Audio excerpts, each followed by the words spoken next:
All right, everyone, College Hoops Digest show presented by House Enterprise, and this week it's a big one for the Providence Friars.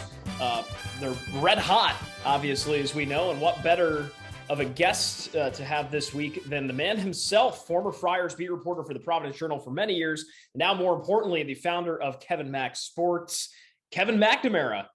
Been a while, Kevin. We saw each other a couple weeks ago, but man, we went from seeing each other at every Providence home game to droughts of just nothingness for about 18 months. But how you been? Well, how's it going? I'm going to take full responsibility for that, Jake, because I do have to work. You know, my wife would kill me if I just hang on the couch all day and watch basketball. So I have this radio show on WPRO. Everyone tune in 6 to 7, Monday through Friday. And that really restricts me where I can go to games. You know, I mean, I'd love to get to Bryant, but, you know, at 7 o'clock game, I wouldn't get there until the start of the second half. So that doesn't really, and I love that NEC front row where I can, watch Jake Zimmer. I mean, I can just do it from my house. So that's very true. That's a good point. I appreciate the plug. And I'm sure John Wallach does too for his commentary, but that's another one too. Radio. This is relatively new for you. How's that been with PRO and, hosting a radio show basically full time? What's that been like? Yeah, it's, truly came out of the blue in the middle of the pandemic. Everything was upside down. I wasn't doing much, so gave it a shot. I'd say the first few months were definitely, it was a transition period for sure.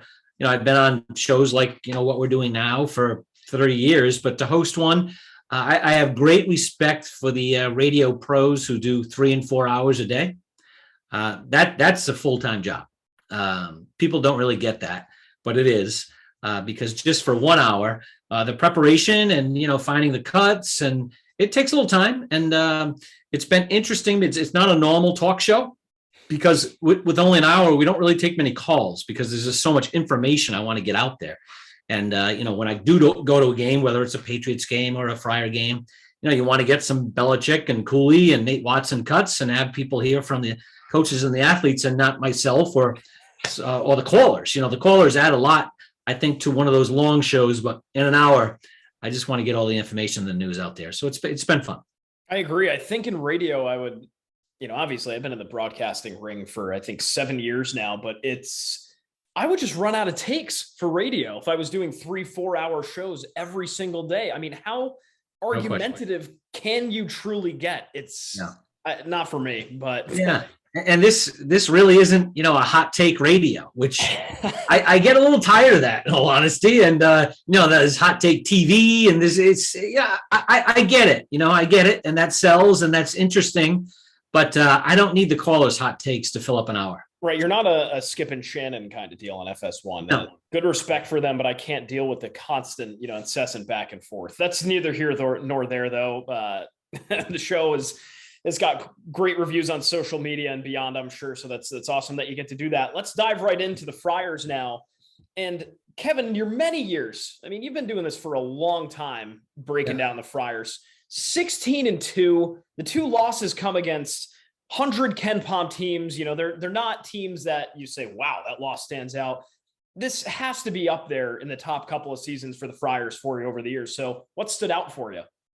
Well, it's clearly the best start that I've ever covered. It's the best start since 1978. I remember that 78 team. I was a young boy in Rhode Island and charting the Friars as they went up the top 25 rankings. And I'm sure there's some 10, 12, 13-year-olds in Rhode Island doing that right now and really enjoying this team because it's a very enjoyable team to watch. They play basketball the way you should. They share the ball. They have great balance. Jake, I think that's the number one trait of this team and makes them dangerous is, you would say, okay, Providence, they have Nate Watson. Well, guess what? Nate Watson has had some games where he scores 4 or 5 points and they win by 20.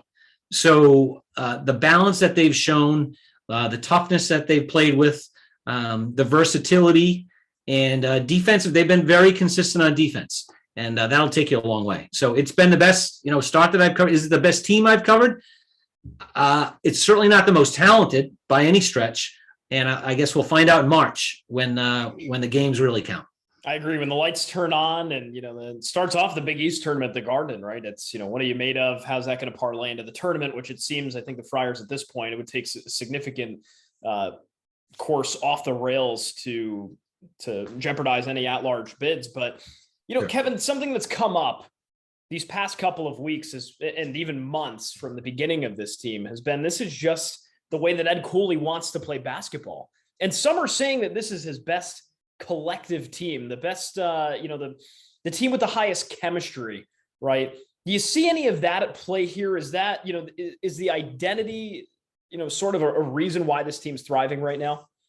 No, I can see that. Ed Cooley is never going to be the UNLV running Rebels. He's not going to be Gonzaga. He's not going to have teams that score 85, 90 a game. If that's what you're looking for, you get the wrong guy. It's just not the way he wants to play. That said, his teams play with offensive freedom. They just don't run up and down the court and throw the ball away. He values possessions a little more than most. And defensively, they're going to play good defense or else you're not going to play. I think we see that from Nate Watson. If he doesn't defensive rebound, he comes out of the game right away. And there's only one reason why, is because he didn't defensive rebound. So, I do think, but I don't think it's their most talented team by any stretch. 2016, when they rose to as high as 8th, they had Chris Dunn and Ben Bentel. I mean, those two guys were pros. I don't know if this team has a pro. Probably Nate Watson's the only one with a strong chance currently. Obviously kids can get better over the years. But we all know what happened with that Providence team. Great start.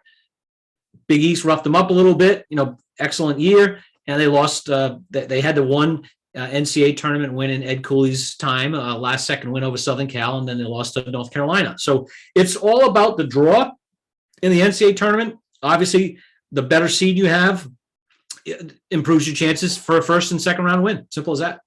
Right. And this, to your point, I feel like there was an element in this year of, wow, the Friars are losing David Duke, right? They're losing, Greg Gant, who had potential and just didn't quite work out. They're, the talent's going to take a dip.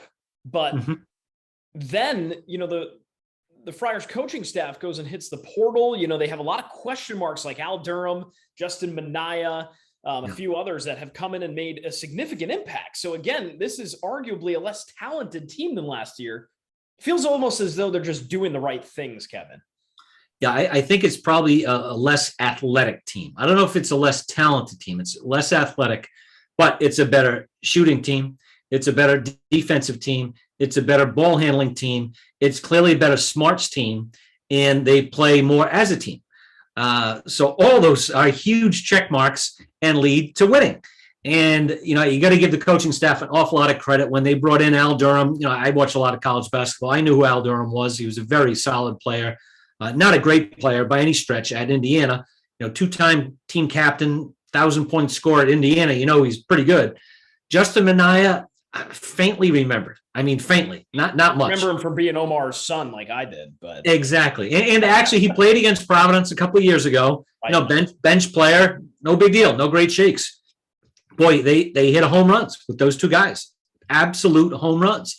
And, they needed home runs because this is not a deep team. It's thin. And those two guys, they never come out of the game. They're that valuable.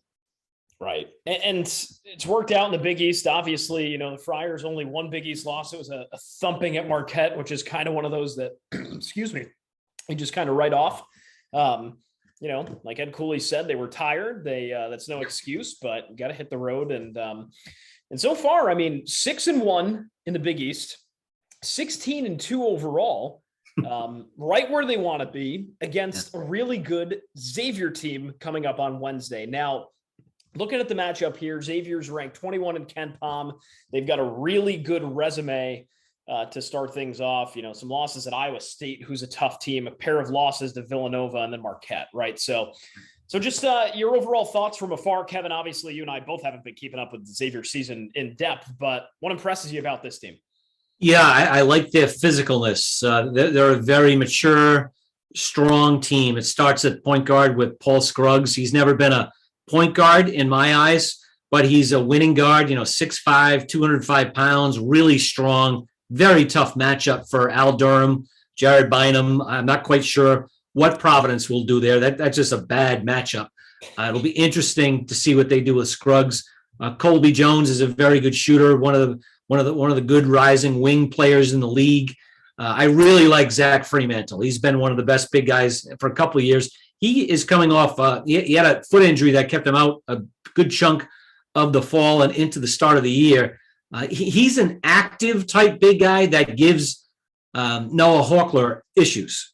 That'll be an interesting matchup. And then they, like all good teams, they have good transfers. And one is Jack Nunge. He's a 7-footer from, I think, like Ohio U or one of those MAC schools. Good player, can step out and shoot the ball. A versatile big guy. And again, 7'2". Kevin, I'm going to stop you there. It was Iowa. I'm sorry. You're right. Iowa. Exactly. Yep. But that's what thought. He kind of plays, to your point, he plays like that, right? He's just a scrappy kind of guy he has no problem taking on those guys in the paint, which is, I think, why he's the team's leading scorer at this point. Yeah, and I like that he can step out and shoot. So say Nate Watson matches up with him. The last thing Providence wants is Nate Watson chasing a guy out to the 3-point line and playing defense. We really haven't seen a lot of that. So maybe Noah is on Nunge and Watson has to deal with Fremantle as more of a low post player. But the combination of Fremantle and Nunge is a good one. And they're definitely going to test the Friars for sure. Yeah, I think this was long overdue for Xavier, who had some questions last year, right? They asked a lot of, I feel like a guy like Jason Carter is one that they wanted to do a lot last year, and he just didn't deliver. So they had plenty of questions. Now they seem to have at least found the formula that works. I mean, 4 guys that have at least double figures average per night.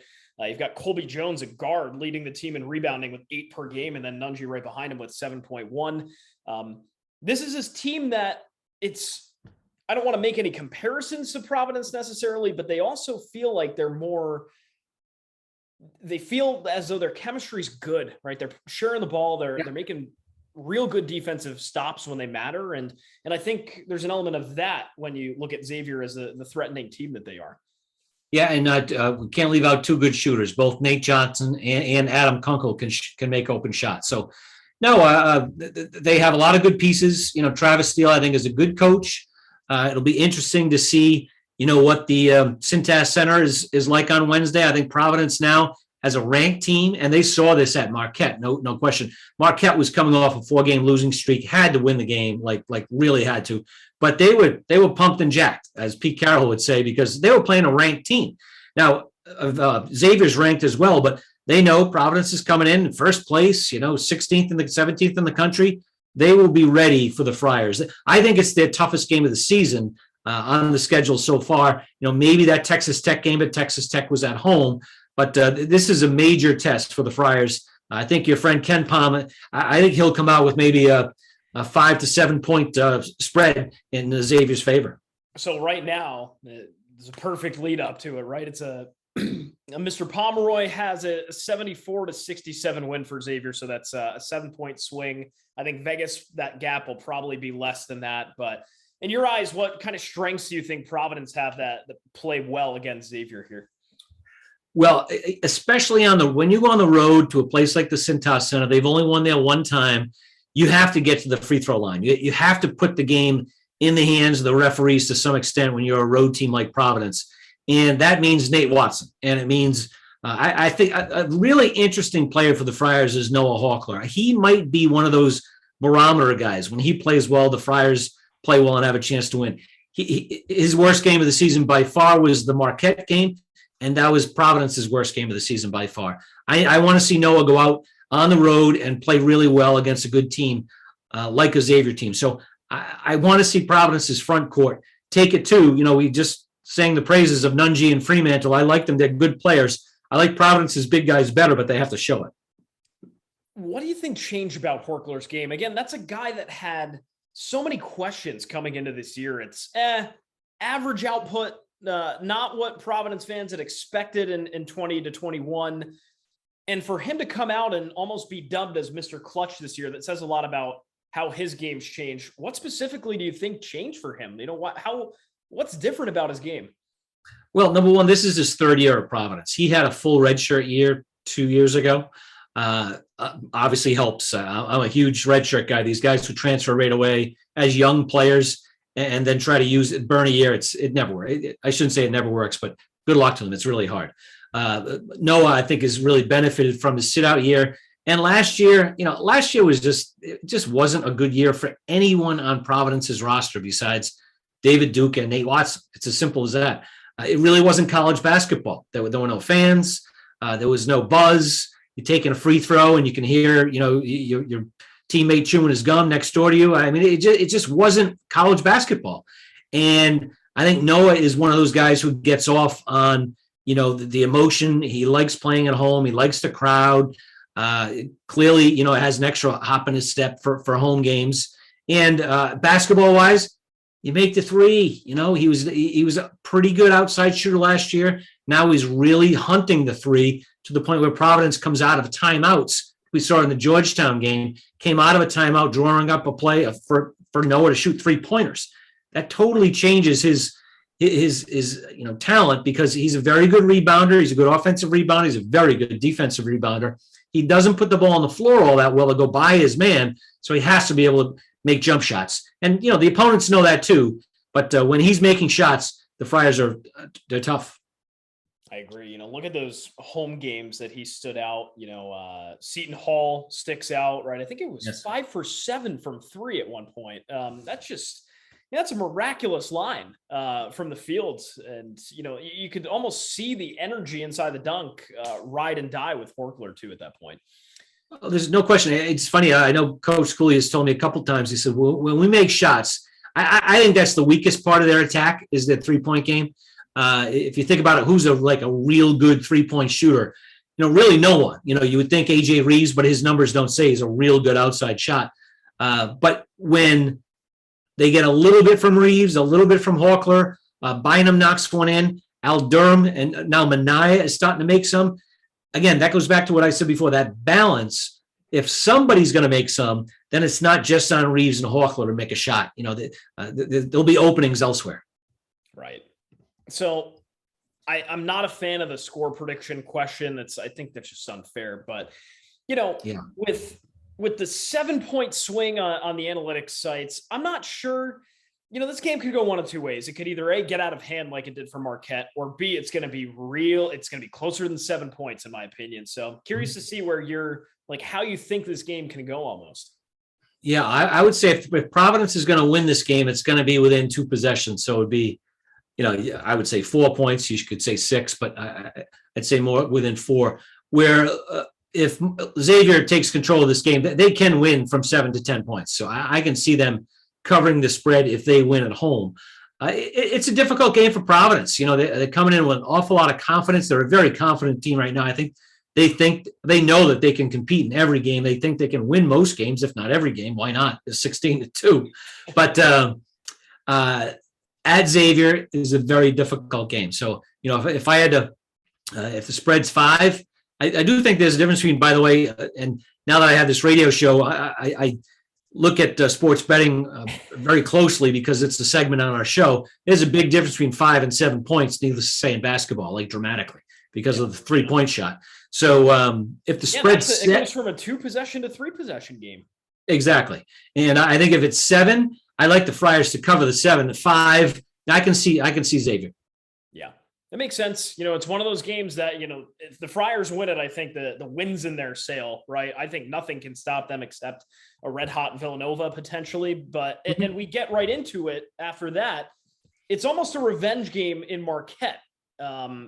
Don't need to relive the agony of what happened at the Fiserv Forum a couple of weeks ago. 88-56. They were not firing on any cylinders. Now they're going to get a chance to play Shaka Smart and the Golden Eagles at home on Saturday, the 29th.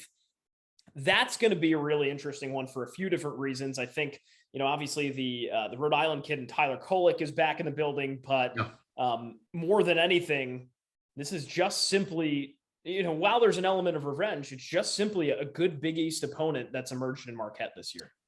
Tough game. They are as hot as any team in the country. They've won 6 in a row. They've beaten 3 ranked teams in a row. They have 4 more games. How about the schedule, Jake? Think about this. They've already beaten Seton Hall, who was ranked at the time, Villanova at Villanova, Xavier was ranked. They have Seton Hall on Wednesday. Seton Hall is not ranked, but they should be. Right. Providence, and then Villanova again. I mean, it is an unbelievable stretch that can only happen in a deep league like the Big East this year. You'd like those games to be broken up a little bit. Providence doesn't have a stretch like that, as an example. But they've won all of them. They're 3-0 in this stretch. At Seton Hall on Wednesday is a very difficult game. Going to watch that one closely if you're Providence. And then, I don't know, I think you probably want Marquette to win that game and have even more confidence coming in versus coming off a loss where they just want to get a win, get back on the win stage. But Marquette's back in the top 25 this week, totally deserve it. They're one of the most talented teams in the league. They're very young, but I like their talent a lot. Justin Lewis I think he's one of the 5 best players in the league. Some coaches in the Big East have told me he might be the best pro prospect in the league right now. Wow. Yeah, 6'7", 245, kind of plays like Sadiq Bey, who's in the NBA as we speak. Only a sophomore, really a talented kid. We know Tyler Kolek very well. Providence did an awful job with Tyler in the first game. He totally picked him apart. They need to put much more ball pressure on him. Darryl Morcell is a guy who Providence recruited very hard, a Big Ten Defensive Player of the Year last year at Maryland. They've given him more offensive freedom. He's taken advantage of it. He's making some shots. And up front, to be honest, some of the guys I can't even say their names, and they're good players. Like Kirk Wyeth, or whatever his name is a very good shot blocker, active, long. He really frustrated Nate Watson the first time around. They're good. They have David Joplin is a really good freshman who's going to go to Texas, and Shaka took him to Marquette. They have good talent. A lot of people are really sleeping on Marquette. And here's the thing, just to come back to Marquette's schedule real quick. They started out in the Big East 0-3. They had a really good record at 8-2 to start things off, out of conference play. And then they had a tough one against UCLA. That's a tough opponent, even to play at home too. You lose to Xavier, Creighton, or Creighton was a double overtime game, mind you, too. And saw that game. Lost to Connecticut before that. After that, they haven't lost. It was Providence, Georgetown, DePaul, Seton Hall, Villanova, Xavier. And after the stretch of 4 games, as you mentioned, their hard stuff is really over. They played Butler a couple times. They played Georgetown. They play St. John's. They played DePaul. So this is a Marquette team, Kevin, that, they increase their resume a bit. They sneak into the rankings. This could be, by virtue of Marquette alone, we could be looking at a 7-bid league for the Big East this year if the dominoes fall the right way. Yeah, and I tell you, Marquette's not number 7. They're in excellent position as we speak because they don't have a bad loss. Creighton in double overtime at home is not a bad loss. They're a top 50 team. Ken Palm, I have no idea what they are in the net currently, but Creighton's going to win some games. Providence is fortunate that they didn't have to play that game out there with the COVID outbreak. Creighton has a chance to be in the NCAA tournament. I think they would be team number 7 as we speak, if I had to pick 1 through 7 for the NCAA out of the Big East. It's a good league. I don't think it has a Final Four team. It clearly doesn't have a top 5 team. Might not have a top 10 team, but I'm not going to want to play, Seton Hall, Xavier, Connecticut, Providence, Villanova in an NCAA tournament game. It's going to be a hard game for whoever sees those teams. Why do we think you've covered Shaka Smart for many years, Texas and beyond, and VCU, I'm sure, with playing Rhode Island too, but what's different about Shaka now? I feel like the jury was so out on him at Texas, and you probably remember this clear as day in 2019, but they came in with the Texas Longhorns, who were ranked at the time. Providence was in a real tough spot, and they just took Texas to the woodshed. I think the final score was 70-48. Shaka Smart comes into the press conference. He says, Ed Cooley was desperate. And that was really the turning point for Providence, where, Ed Cooley really just said, we are desperate. He's right. And finally, that sparked a bunch for Providence. Again, that's neither here nor there, but what's different about Shaka now that he's at Marquette? Yeah, no, it's a good point. So at VCU, it was Havoc or 20 Minutes of Hell, whatever heck Shaka used to play at VCU, all the way to the Final Four. I mean, the ultimate overachieving, coach, overachieving group of players. He goes to Texas, and guess what? At Texas, you just make a couple phone calls and you get the 5 stars. And he got pros. I mean, legit 1 and done, 2 and done pros. Well, guess what? It's hard to coach those guys. It's really hard to get them to play defense for 2 minutes, forget about for 38 minutes, or to extend the court with them. And, I saw Providence play them twice. They swept them in back-to-back years, once down in Austin and then up here in Providence. And they didn't play with any of that fire, any of that intensity that Shaka's teams did at VCU. So he becomes available only because Texas has no idea what they're doing. They think that they should win the national championship. Now, that said, they got a great coach in Chris Beard. And I think Chris Beard is that good that he could win a national championship. But Shaka is and always was a good coach. I think he just got tied up in that, 1 and done, you got to chase the best players type rat race. That doesn't always work out. Now, it'll be very interesting to see 3-4 years in here at Marquette what type of talent he's getting, because he's an excellent recruiter. He's very personable, very hardworking, great staff. They're going to be good. I can tell you that right now. Marquette is going to be a top 5 or 6 Big East team with Shaka Smart. I think we all knew we'd get to this point, Kevin, because just the rich tradition at Marquette too, right? I say that as the last couple of coaches weren't pretty taboo over there, but Wojo and Tom Crean and Buzz and, plenty of those guys. But time out.